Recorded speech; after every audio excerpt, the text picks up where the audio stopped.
I really don't know how to start this video because it's so many directions this conversation can go, and I want to be able to get out what's necessary because the conversation does need to be had. And I want to stay on target because I know, like, if I'm not reading, then I'm gonna go. I can go for hours. I've made, I want to say, about 6-7 of these videos, just not knowing.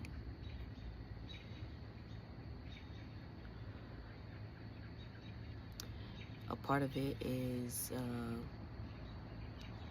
the uncertainty of how it will be received. If people are really, truly ready to talk about it.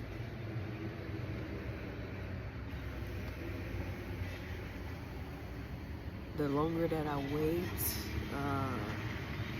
seems like the more is being exposed about hypersexuality.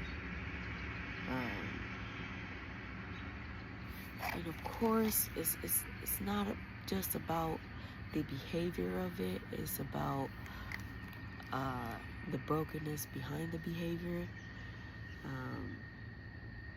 So when you see me looking down, I'm reading to make sure I stay on. Hey, I'm gonna stay on topic, but I don't need to go on a tangent on this topic, okay? I'm not here to shame anybody. Nothing that I talk about is to shame anybody. It's to bring awareness. It's to bring what's been done in the dark to light. Because what's brought to the light does allow healing to occur. And I'm not saying that I've sat in darkness, but like, I've held on to a lot of things that I'm just releasing, like finding my voice, and hoping that I reach other people that are, trying to find their own voice, their own courage, and to heal as well. There's no perfect way of doing anything. You're gonna have a lot of people who have suggestions on how to be more perfect so that you're not hurting them when it's not about them, never been about them.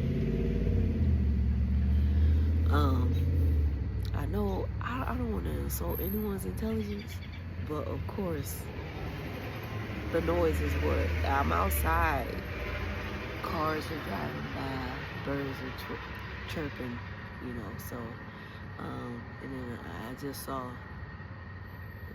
a little person. She's not little, but there she is right there. And that's my baby.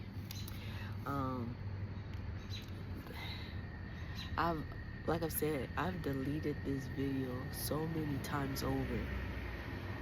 I can't continue to delete it expecting perfection for the next one, or expecting for me to not stumble over my words, or for me to go I just don't want to go too far left, cause I am that type of person that will see squirrels and pineapples and ooh, look, a butterfly, like I'm not. Hey, so like I said, this conversation is not to shame anybody, but it is to expose and to not be so distracted by the people in the background, the animals in the background.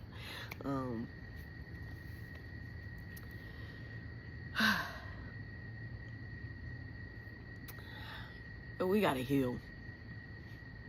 Point blank period. We have to figure out the why. And once we address the why, we can then start overcoming some things, okay? Hypersexuality is not simply about having a high sex drive. It is often a scar. It is often a symptom. It is often an unspoken cry for help. Many who are trapped in hypersexual patterns, such as moving from bed to bed, unable to form healthy bonds, degrading their partners during intimacy, they're not perverts or monsters. At least not at this point. They are people who are wounded or were wounded, often at a very young age. And they're taught, sometimes without words, that their body was not sacred. Innocence was taken, trust was shattered. I've witnessed with my own eyes. I have witnessed the effects of this firsthand within my own family. I saw the emotional confusion that can follow early exposure to inappropriate sexual experiences. I saw how unresolved pain can manifest decades later through nightmares, emotional breakdowns, self-destructive behaviors, and broken relationships. But I also want to make something very clear. Not everyone who suffers trauma becomes abusive or hypersexual. There are those who, despite experiencing deep wounds, make the conscious decision to heal, to break the cycle, and to protect others from what they have endured.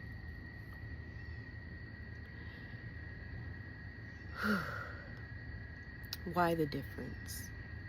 Healing is a choice. It requires honesty.